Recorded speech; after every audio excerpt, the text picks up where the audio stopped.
On this episode of WarDocs, we're joined by retired Air Force Colonel Dr. Jessica Servey, the Associate Dean for Faculty Affairs at USUHS. She shares her journey into military medicine, detailing her experiences as a family physician in the Air Force and her transition to a leadership role in graduate medical education at the Uniformed Services University.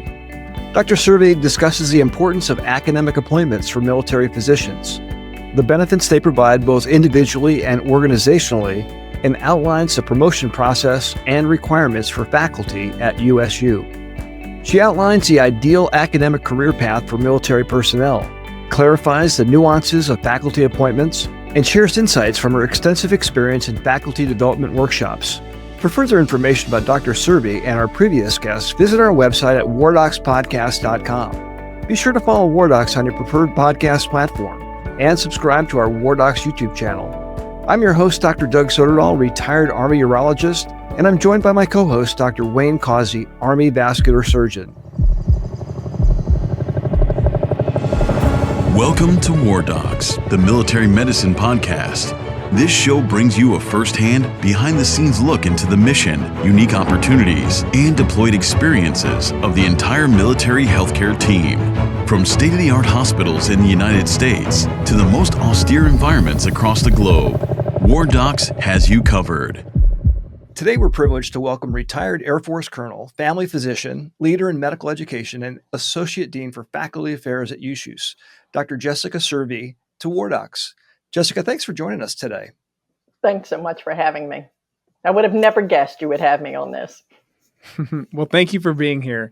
And Jessica, we'd like to first start by having you share a little bit about your personal journey, how you joined military medicine, what inspired you to pursue a career in family medicine in particular. Yeah, before I get started, I just have to say that everything that I say on this podcast reflects my own opinions and doesn't reflect the Uniformed Services University or the Defense Health Agency or the Department of Defense. But because of my position, I probably will be speaking for the School of Medicine. All right, so how did I get where I am now? I thought a lot about this, and I didn't think of military when I was growing up. The military wasn't shunned. Both of my uncles were in Vietnam. One of them was a Marine who was killed in Vietnam, and then the other one did 2 tours in the Army, but wasn't welcomed when it came back to the States. And so nobody really talked about life in the military. And fast forward, I'm starting school at East Carolina. I'm in my 2nd year. My mother is dying of melanoma, and I'm running a 24-hour run for cancer. This was one of the first years the American Cancer Society did what we now call Relay for Life. And I'm walking into the Air Force ROTC, trying to recruit a team for my 24-hour run for cancer. And I walked out recruited to be a 2-year cadet. And it was the right thing at the right time. I was paying my way through college, shelving books in the library. And so I was recruited in as a 2-year cadet. Went to Dover Air Force Base for my field training and came to USU really thinking I was going to do family medicine. That's the kind of physician my family really needed, wanted. I was first generation college student. And when I did my family medicine rotation at Andrews Air Force Base, I was actually told, this is not for me, that I wasn't smart enough to be a family doc, and they wished me well to figure out what I wanted to do. And so I spent the rest of my clerkship year figuring that out. And this is just where I landed. And I was very fortunate that they chose me at Eglin, which is where I wanted to go to do my residency. You've had a very successful Air Force career and retired, from the Air Force. Tell us about a particular story from when you were in uniform that kind of encapsulates your history in military medicine. What is a story that you would tell somebody about, hey, how was it when you were in the Air Force being a doc? It's really hard to narrow that to one story. I mean, as a family doc, and in that time, I graduated in the 90s. I moved every 3 to 4 years, so I haven't been at the university my whole career. I think for me, one of the cementing items, I think it would be 2, and they were early in my career. One was when I was at Spangdahlem Air Base. I ran immunizations there, and I was like the last person that a active duty member would speak to before they got non-judicial punishment for refusing anthrax. So that was a learning opportunity for me with how physicians interact with the line.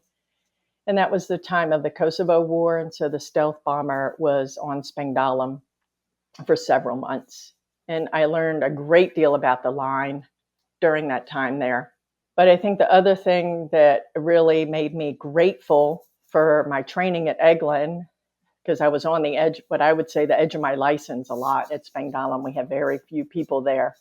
There's so many stories I could tell you there. But when I was at Seeb Air Base in Oman in 2002, right after 9/11, it was a time where, as a family physician, I saw most of the patients. We didn't see a lot of wounded people there. And it was a very chaotic time. There was no real TCCC. People would literally get off the airplane from what we would call the BK run, Bagram and Kandahar, land in Seeb with the old, SF 500 paper clipped or stapled or safety pinned, and they would just get off the airplane for us to take care of. And I think that really cemented for me a lot of my training as a family doc and my ability to just say, all right, whatever walks in the door, I'm just going to rely on my foundational skills to get me through. So now you're the Associate Dean for Faculty Affairs at the Uniformed Services University. What led you to become involved with graduate medical education and ultimately take a leadership role at USUHS? Well, I wanted to teach residents, so I spent 8 years teaching residents. I was a transitional program director and whatnot. And then in 2009, I really wanted a job that I didn't get. I was pretty angry at the Air Force, and my 11-year commitment was up. And I got a phone call that said, Jessica, we have a job at the university I think you might be good for. And I hate the DC area. I hate the DC area. And this is the third time I've lived here. And when I came back to be the clerkship director for 5 years, we were doing curriculum reform. And I think my prior two fellowships, I did one at Michigan State and one at Keck at the University of Southern California. And I just happened to be at the right place to take some opportunities. So this was never, ever, ever in my wheelhouse. This is not what I was anticipating when I started teaching in 2001. And here you are. And here I am. That might not be the best answer. I probably should say, I plan this every step of the way, but really it's about opportunities and recognizing what's in front of you. So you mentioned that you had some extra training in the interim from after you graduated from residency. How did that help you prepare for this job, the training you had at Michigan State? Well, when I was at Michigan State, now they do master's degrees. They didn't do them then. So I spent 9 months honing my teaching skills, really learning a lot of educational principles. But to really prepare me for the job I have now, I have to really thank Keck School of Medicine at that time.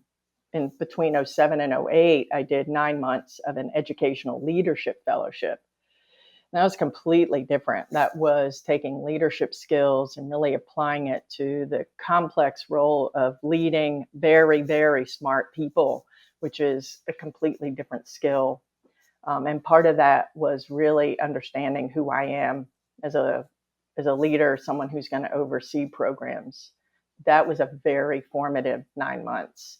I was the only military person there. It was an experience where I got to hear from all sorts of people in all sorts of educational programs and how the same concepts would apply to each one of our educational roles. One of the highlights of this particular interview is going to be the fact that the Uniformed Services University, and I say university, has an academic appointment process. And so just like any other university in the United States that has advanced levels of academic professorships, the Uniformed Services University also has the same system. Can you give us a brief history of how this developed and how it interacts with the military health system? Absolutely. This is like my biggest passion now. The school was started in 1972, and back then it was really about who you know and who was bringing you on. And it wasn't nearly as inclusive or cemented of a process as it is now. And in all fairness, that isn't USU's problem. Medical education wasn't really cemented at that time. We've had someone in my position for about 30, 35 years. I'm the third person in this job. And it really is a matter of trying to do a couple things. Number one, make our appointment and promotions credible so that when a military member takes that uniform off, it will be seen as credible someplace else, and inclusive. And it really hasn't always been that way. So, we've done a lot of things historically, from paper applications and who do you give them to and how do you get the word out, to sending reappointment letters via snail mail. This is a real thing. This is the historical view. To now, all the initial appointing is online, and there'll be some really new updates that will come to fruition over the next 30 to 60 days. We've started those, but it'll look a little different, I think, in a year. Well, I know in a year it'll be in my office. So let's get into, and before we get into, kind of the process itself, why does it really exist? Let's go back a million years to when Major Soderdahl just graduates from his residency. What is the purpose of me exploring having an academic appointment system in the military, and how would it benefit me, and how does it benefit the military health system? Well, those are two things, right? How does it benefit the individual and how does it benefit the organization? So from an individual level, you never wear that uniform your entire career. You've taken your uniform off, I've taken mine off. And in order to be viewed as an academic physician, you really have to have some credentials behind your name. That really started in the early 1900s, across schools of medicine. And it has really gotten to be very much cemented. Many schools of medicine are very similar.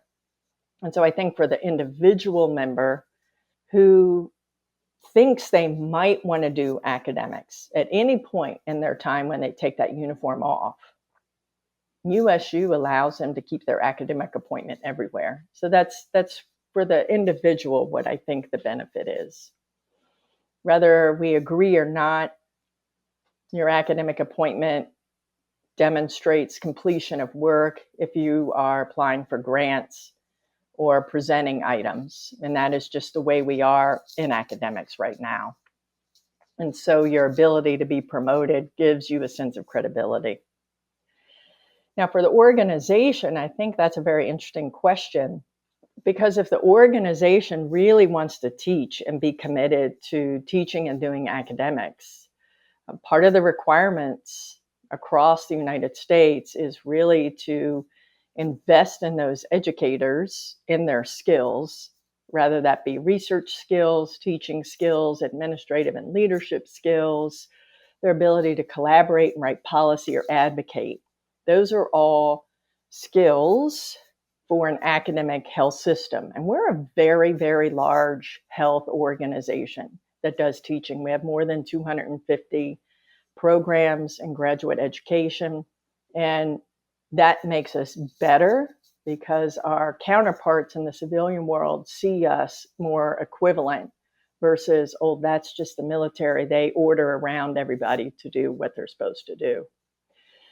Again, whether we like this or not, this is just the status of items in 2025.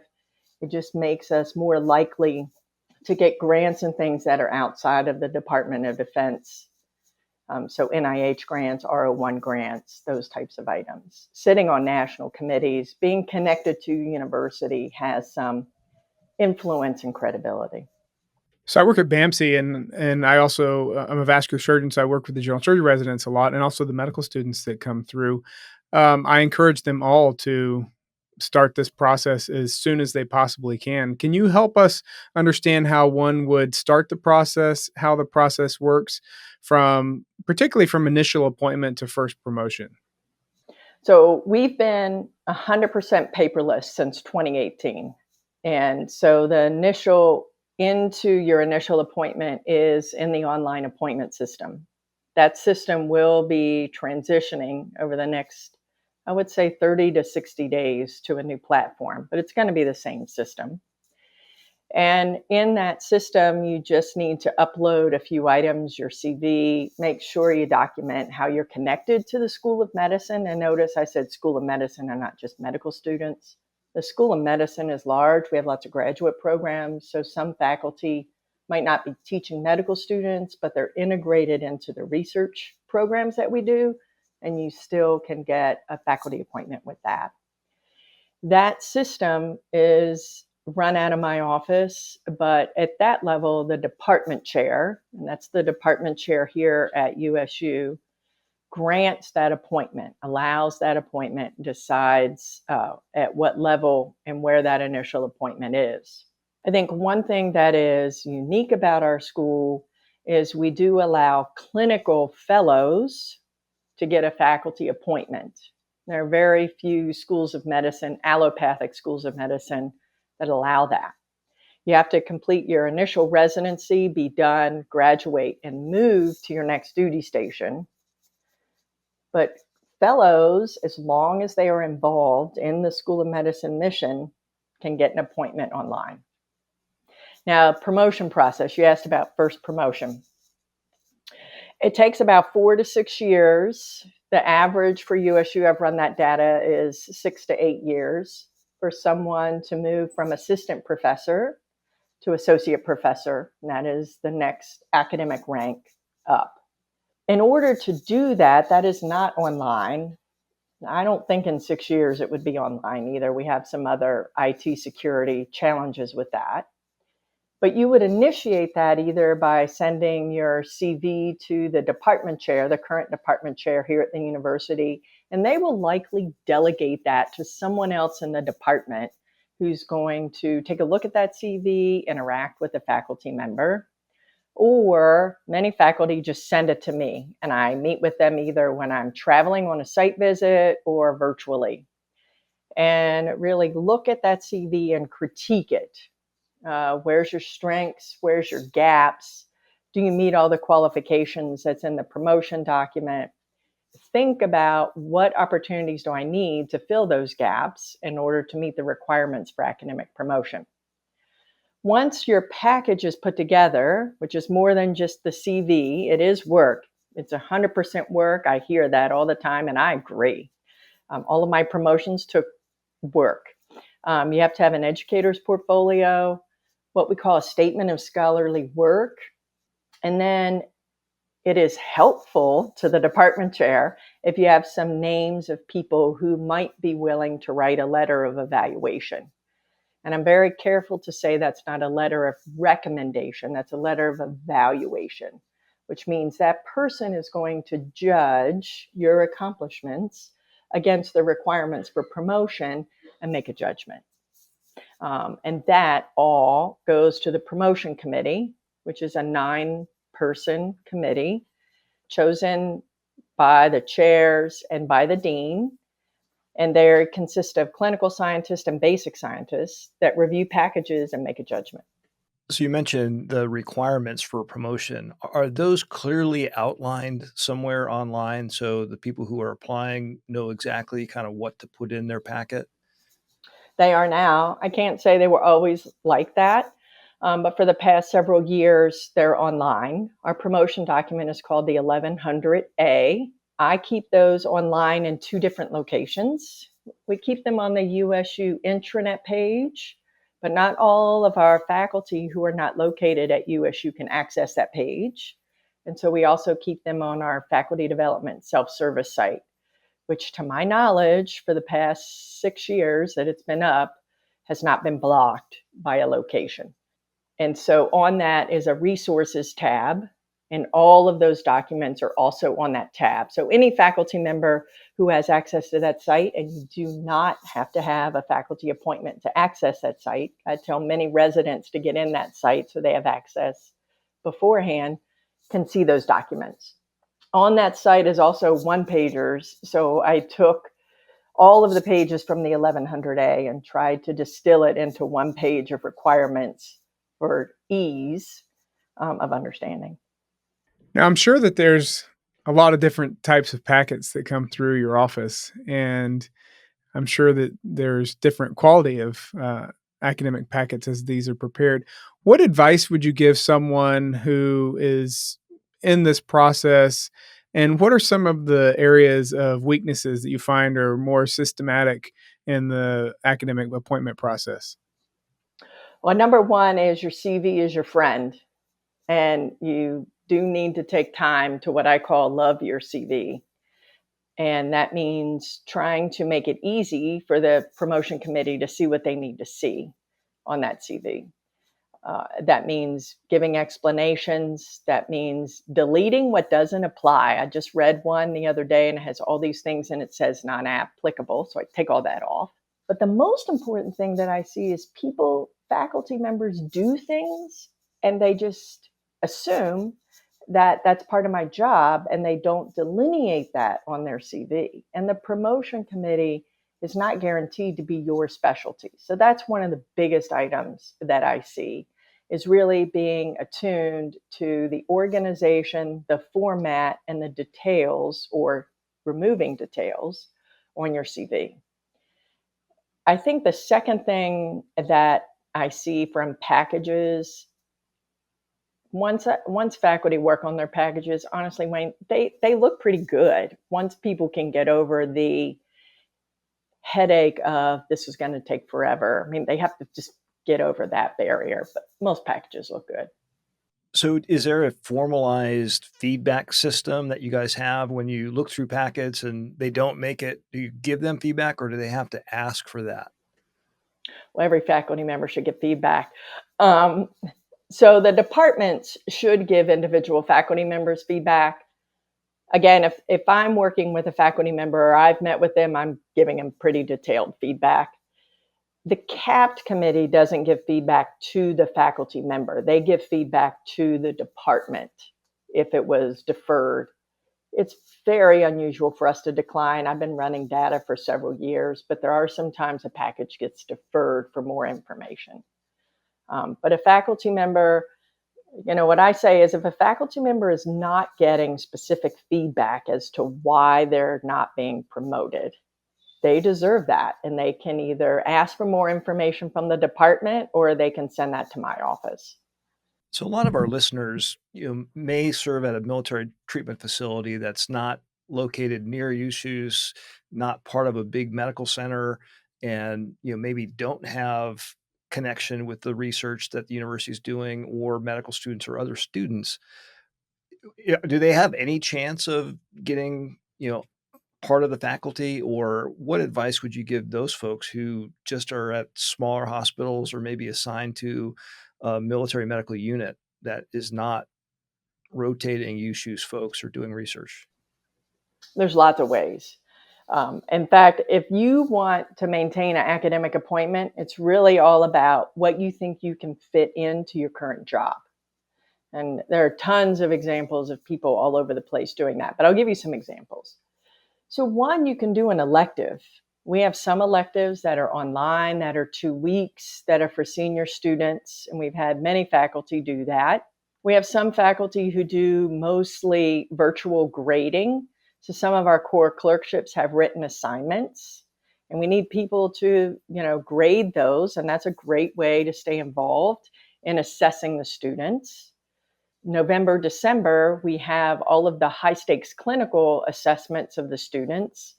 170 to 180 students do a complete H&P that's an hour and a half, and they have to be reviewed. Those are great asynchronous items that can keep a faculty member to maintain their academic appointment or to initiate one while they're, moving along in their military career. We have special interest groups that a faculty member can be involved in. I always say we have all of our field exercises that you can come back. Bushmaster is the big one, but we do have several other field exercises now. And we have tons of faculty from all over who will come back for 2 or 3 day field exercises. There's some admissions work. If you work with military ambassadors for admissions or do several admissions trips, you're still working towards the mission of the university, and that will be deserving of an academic appointment. Some of those items, when you're not at a core site, you might receive an adjunct appointment, which is fine. That's a way to get your foot kind of in the door, get your appointment started. And then the beauty of USU for people who owe time in the military is your appointment at USU can stay with you regardless of where you go. Like I said, I was overseas, I was at Andrews, I was at Travis. And if I had chosen to keep my academic appointment just at the location I was, my academic appointment would be consistently and repeatedly truncated. Whereas with USU, I was able to maintain that over years. So I really encourage people to think about how you might can add to the mission. What time could you give the school? I mean, you do have to do something for the school. There's some people who are doing quality improvement projects. We've had a couple faculty in Japan doing quality improvement projects, and they will add a student on, and the student then is using that as a capstone project or their research project, but they're doing it with a faculty member at another location. So there really are a lot of items. I encourage people to just think about reaching back and know who to reach back to. That was a long answer, but I do want people to realize there's lots of different ways, even if you're not at one of the large MTFs, to get an appointment. I'm going to make one more comment. I'm sorry, I told you this is like my passion statement. There are small family medicine residencies dotted all across the country. And sometimes specialists will feel like they can't get an appointment because their residency is not there. I just remind people that if you're at a location where there's a family medicine residency, this might be Martin Army at Fort Benning or JAX for the Navy or Offutt Air Force Base for the Air Force, you are teaching a USU medical student, whether you know it or not, because they are there 48 weeks a year minimum. And those are places where you can, again, initiate and think about how you can add to the mission of the school. So you mentioned early in the interview that, we don't spend our entire career in uniform generally. And so let's say, mid-career, more senior career officer decides to get out and go into academic medicine in the civilian sector, and they are an assistant professor at USU. How well does that transfer to their civilian institution? Do you guys track that and see if they're recognized as a assistant professor level, or how does that generally work? Okay, so I'm going to take that in multi-parts. First of all, there's no way to really track it. I have lots of stories, and my office does verifications for people, but that doesn't mean I get feedback as to when they were hired, what was their professorship level. So that's that. That's an easy one. As far as transferable, that word has been used, and I want to be careful about what we mean.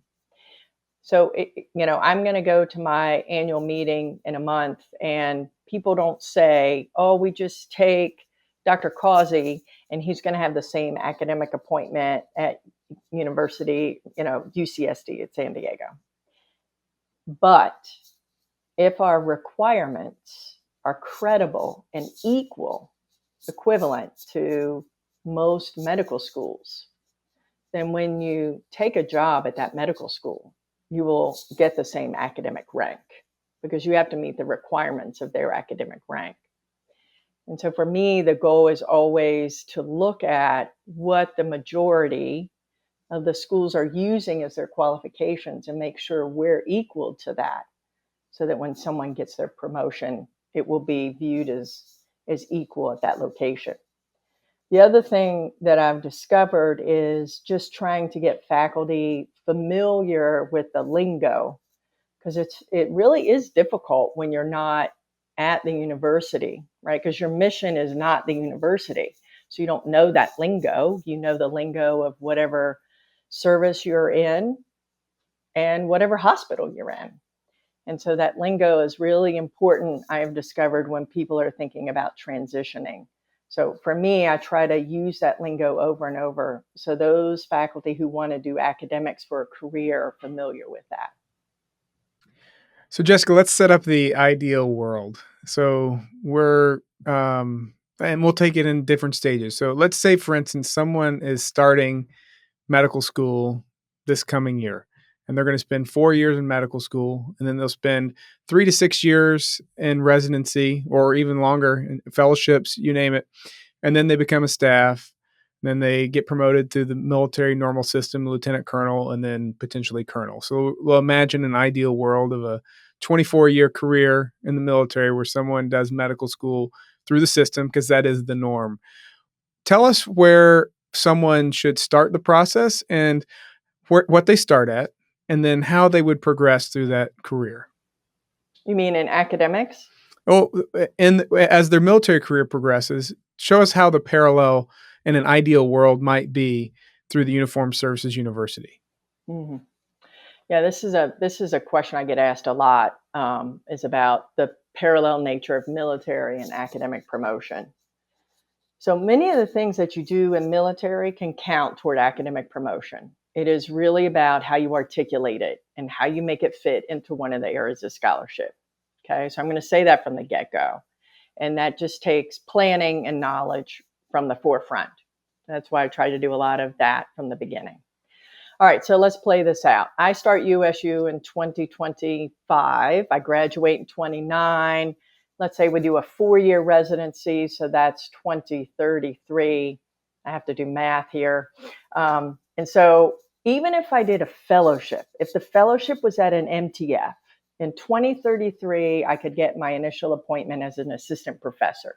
So that means that in 2037 to 2039, I could potentially go for promotion to associate professor.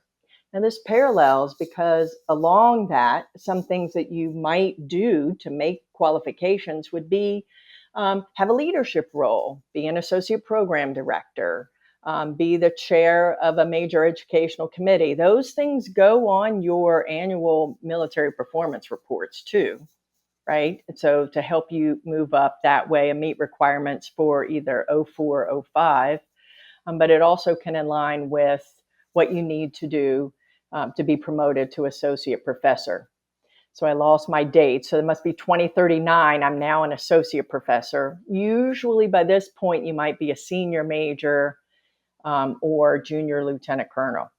But you still have time then with planning and to think about what you need to do to align your leadership items, because there are comments in our promotion document for clinical leadership, okay, not just educational leadership, but for clinical leadership to the institution.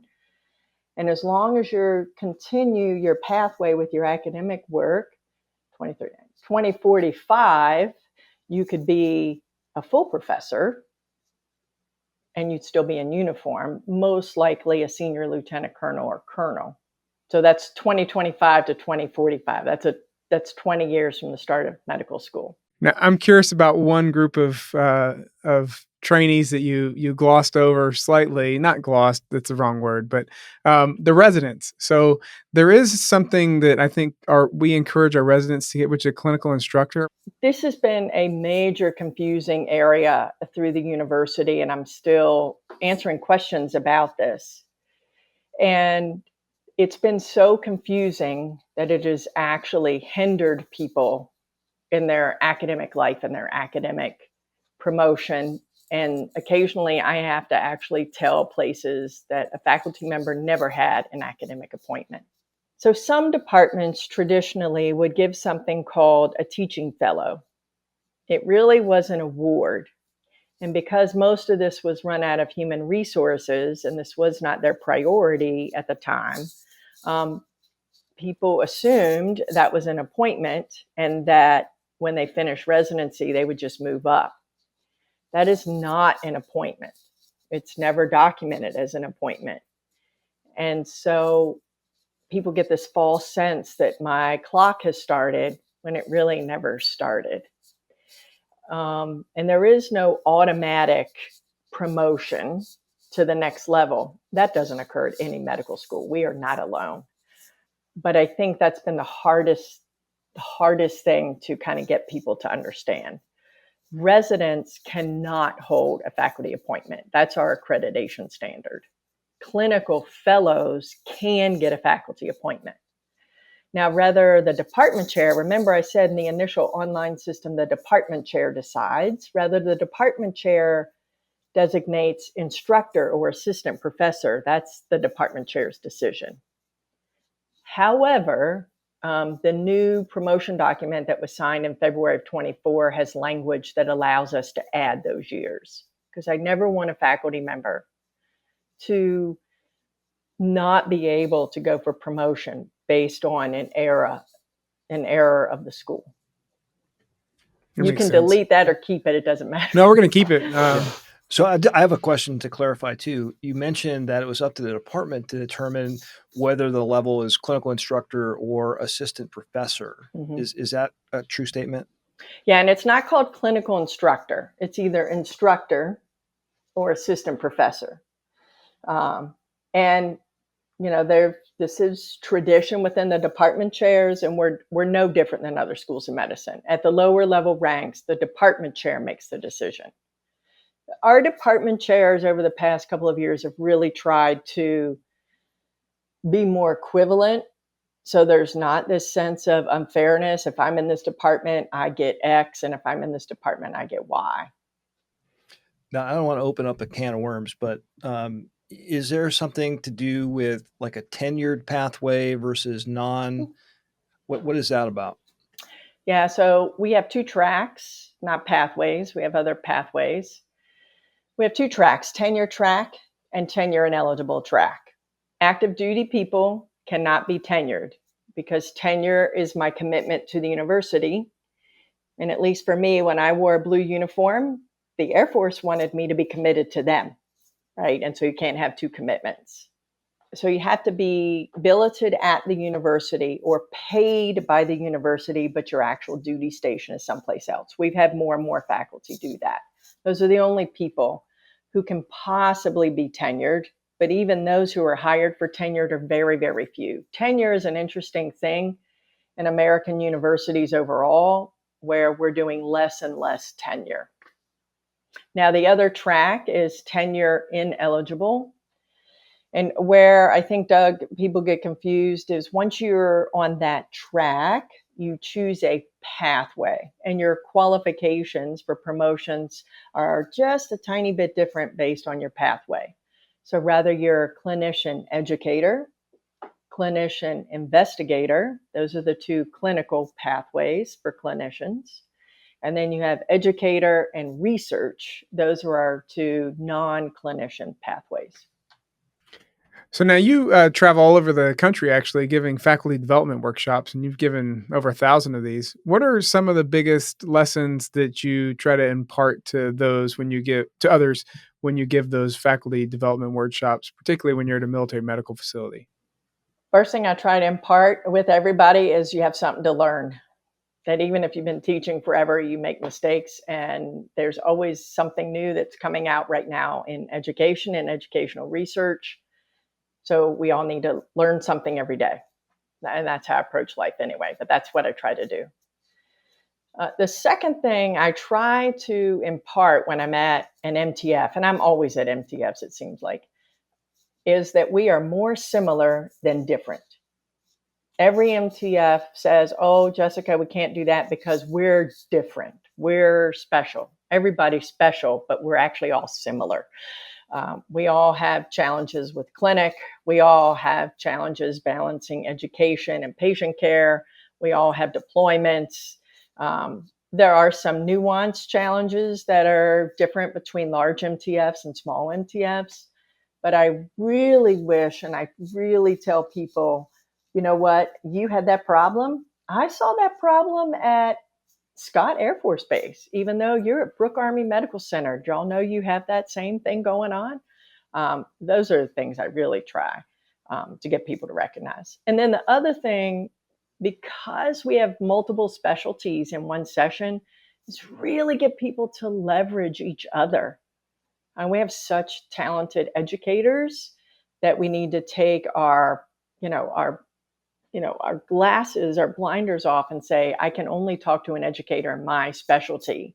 The core parts of education and medicine are the same. They really are. Now, you mentioned that you try to bring people from different locations together, but you're also an advocate for transparency, leadership training, and valuing academic faculty. What progress are you most proud of in these areas? Well, I think the thing that I'm the most proud of is that more people are talking about academic promotion and putting their packages up. And we've seen a larger number of faculty not at the university get academically promoted. And I'm very, very proud that we're finally recognizing that people with the MTFs are just as talented of academicians. And I think part of that is because, I spent those 8 years at other places doing GME myself. I am really very, very happy that people rely on us and depend on us as a university now, because I'm not sure that it's always been that way, because that's my school. So I want people to feel that way. I'm not going to say anything else or I'm going to start tearing up. No, I think one of the challenges that people have is just like you said, is the actual initiation of like getting in the right mental mindset to prepare their packet for whatever level that might be, right? Their package to go forward for any level. And obviously, as you try for the next level, it becomes more challenging, but also you need to have more of a background to help that out. What are some of the tools that people might have at their disposal that they don't know exist to help them with their package as they're putting it through? Well, first of all, you can always reach back to the department at USU. Every single department has somebody whose job is to interface with a faculty member to help them along. I literally meet with faculty every day. I am reviewed 3 CVs today. So people can always, and I think that wasn't always known, like, who can I send it to? Who's going to look at this? Who's going to review this? I started about a year ago doing promotion prep classes, really earmarked for those people who were within 24 months of putting that package together. And I review 100% of those packages. Now that's a little bit limited in scope. I'm doing a virtual session in August. It's already full because of that. But I really encourage people to be on the lookout of those items as well. And then some of the larger MTFs, so BAMC, Portsmouth, San Diego, for sure, they have people there that I trained to look at things and specifically to get some of the foundational items set. And then if they have questions, they send those people to me. So really trying to train more and more people with accurate knowledge about the promotion process, because it gets a little mythological and rumor mill. And so I really want people to understand the truth and where to get that information and to recognize they're worthy of promotion. So now we're recording this in June. It won't be out until August or sometime, but we do have GME graduates that are finishing their residencies this month, in the next couple weeks, actually. And let's say they listen to this and they say, I'm graduating from general surgery, or I'm graduating from urology, or I'm graduating from family medicine. You said I need to reach out to my department. So that would be, for instance, for a surgeon would be the Department of Surgery, correct? But take us through like what someone might actually do, say in 3 weeks, if they were just graduate and they want to start this process. Well, I'm going to be hopeful if they're just graduate, they attended one of the 2 resident sessions I held in April and May, because I just emailed all of those people today with information. And so they would have my contact info. And I've been running that for 2 years straight. I do that for graduates every spring now. And that's a virtual session, or that's in person? So let's say a resident is in training right now and they say, you know what, I want to get started early. Before I graduate. How do they get linked into that to getting into your classes? Yeah, I send that notification to the program directors. So all 150, 200 program directors got the links. And we had 80 to 100 residents on the call. and they all fill out information on a QR code, and that's how I know where to send their information. But that's what I would look for. I run that every spring. For those residents in their final year, they are welcome to start doing faculty development. You do have to be in the final year. Notice I didn't say chief or year 3 because all of our specialties use those words differently. But I encourage people just to come, start getting situated, start learning about the self-service site. I get emailed from people all the time. And so they're free to email me. You can put my email on this. That's fine. Ask me a question. We might ask you for the QR code even to put on the website onto the episode so people can actually say, okay, I'm going to scan the QR code. That'll be perfect because they actually then go in a list. And what I do when I travel, because they put their date of graduation and their location. So when I'm traveling, I usually reach out to them and say, hey, I'm coming to your location. If you want a cup of coffee, no pressure here, but this is where I am. So one of the things that we ask all our guests is kind of the legacy question. So when the history books are written 50, 100 years from now, what would you want your legacy in military medicine and at the university to be remembered as? Well, I think first I want people to say that I'm kind and I cared for people. I'd like for people to remember that I'm still a heavy clinician. I see my own patients. Every week I'm answering phone messages every day. So that's why I went to medical school, and 30 years later, I'm still doing that. But I'd like for people to think that I valued them wherever they were and whatever they were doing to add, without having one set of criteria that made somebody worthwhile and somebody else not worthwhile. And I hope that people would say, I'm willing to stand up and advocate, even if it's not popular. We've been speaking with Dr. Jessica Servey on WarDocs podcast. Jessica, thanks again for sharing your experiences and insights demystifying the academic appointment process in military medicine with us. And thank you for your service to our nation. Thank you for inviting me. Thank you for listening to WarDocs. We sure hope you enjoyed it. WarDocs is a nonprofit organization supported by donations from listeners like you. Please follow and subscribe to our show on whatever platform you consume your podcasts, and rate and review this episode, and share the show with your contacts on social media. Find out more information about our show, our guests, and how to become a member of Team WarDocs on WarDocsPodcast.com. Thank you for your support. If you like war stories and medical drama, WarDocs has you covered. Spread the word.